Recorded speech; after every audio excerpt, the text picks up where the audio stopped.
Hi everyone, welcome to this new video. I'm Melanie, sales manager and sales coach, and in this video we are going to cover at the biggest mistake that closers make in the first 10 calls. Honestly, I decided to make this video because many times when you start working for a company, you start doing your first calls and you don't immediately see results. Because of that, you immediately start thinking it might be the fault of the leads or the prospect you're talking to, or maybe you start thinking like even worse, that maybe you are not cut out for this job. So I decided to make this video because it's not like that. Actually, there is a specific mistake that almost all closers make at the beginning. And it's the same mistake I've been seeing for 2 years now that I've been in this space. Now, what are the main things that happen in the first 10 calls? First of all, you're really nervous. So obviously it's a new job, it's a new thing that you are doing, and this leads to being nervous and agitated, which definitely is not a great thing when you start calls. You also have maybe like this belief that you need to be liked by the prospect, like by the person in front of you. And at the same time, you're afraid of seeming pushy, of seeming insistent, because in the end, the concept of, like sales we have in our head is very different from what high ticket sales really is. And on top of that, we want to prove to maybe our mentor or to the sales manager of our company that we are good and we are the best. And these are, like the main things that you will definitely face when you start a new offer and begin taking like your sales calls. The biggest mistake is definitely talking too much. So what happens at the beginning is that maybe you don't know what to say, you're a bit stressed. And so, like what I see that closers normally do in this situation is that they tend to talk too much, to talk about things that are really useless, that in the end makes the sale even worse. And the second thing I see that I notice very often is trying to convince, like the person instead of guiding the person. So maybe you try to talk like too much, try to say things that maybe are not even true to try to convince the person in any way, when in reality, what you need to do is follow the right framework, which I will explain to you later as well. And of course, like you need to guide the person.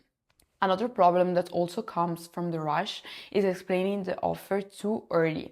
So what we are selling and what also like the price is.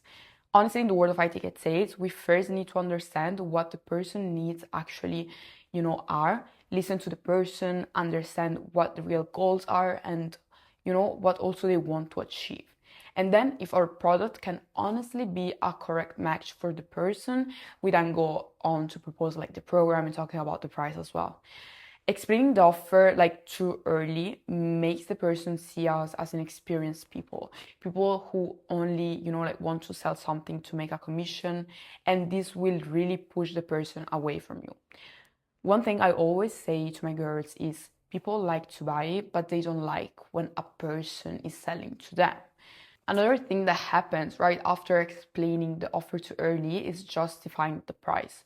So for example, what I see like many sellers do is, like they say the price is $3,000, but consider that the price of $3,000 is cheaper if you compare it to what we offer.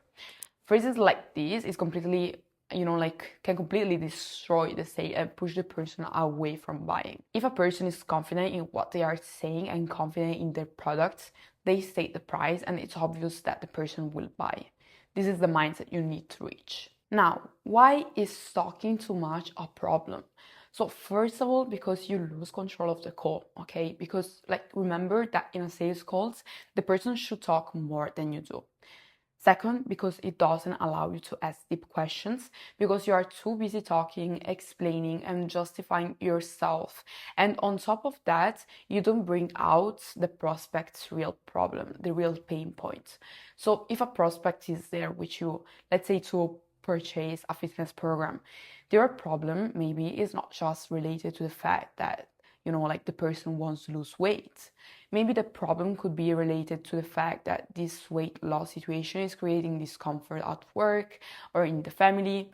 And like talking too much leads you to not actually understand what the person's problem is and why they want to purchase that specific program. By talking too much, you won't be able to bring out this problem, and consequently, you won't be able to present a product suited to their situation that fits what they specifically want. And so you won't close sales. Also, by talking too much and especially justifying yourself, you don't isolate the real objection. Let me give you an example. If a person tells you it's so expensive and you start saying like, no, but actually it's not too expensive because we have already helped other people, because what we offer, we spend so much time doing it, etc., etc. This thing leads you to justify yourself. When in reality, what needs to be done, for example, in this specific case, is to understand what you mean by it's too expensive. I mean, like, is it too expensive for you, or is it the program that is too expensive? Because maybe in this case, the person is telling us that it's too expensive for them, for their finances. In this case, for example, you will think about payment plans. You need to isolate the objection. And by talking too much, what I notice really, really often, listening, for example, to many calls, both from the women I mentor and from the women who sell for me in my role as sales manager, they normally make this mistake a lot at the beginning. Also, by talking too much, the prospect stays in control. They understand that they can have control of the call. So what is the key rule? The key rule is you ask the questions. Instead of talking a lot, focus on asking questions. Because as they say, whoever asks question is the one who controls the sale and who controls the conversation. Because whoever asks comments. The second thing you need to keep in mind is that first you need to do a diagnosis. So understand exactly what the person wants and then give the solution. And most importantly, you should never do a pitch, so the sales presentation of the program, before you have actually found what the person needs are. So what can you do practically to improve starting from your next sales calls? The first thing is to ask deeper questions that allow you to understand exactly what they want. This might create a bit of discomfort for you, but remember that the person decided to talk to you, so they will be more than willing to go, like deeper into their situation. The second very practical thing is to tolerate silence. Don't have problems having moments of silence. Don't have problems not talking when it's not necessary. Because the thing, is that this wastes really your time, wastes the other person's time, and on top of that, you also lose the sale. So don't try to fill every pause. If there is no need to talk, basically, don't talk. And go deeper when on the call you perceive that there is something more, that there is a bigger problem, that there is a bigger why for the person. Also, as I was telling you before, isolate the objection well with the same example as before. So, for example, when a person says it's expensive, instead of justifying the price of the program, actually try to understand if it's expensive for the person or if it's expensive in general, because they don't see the value of the program.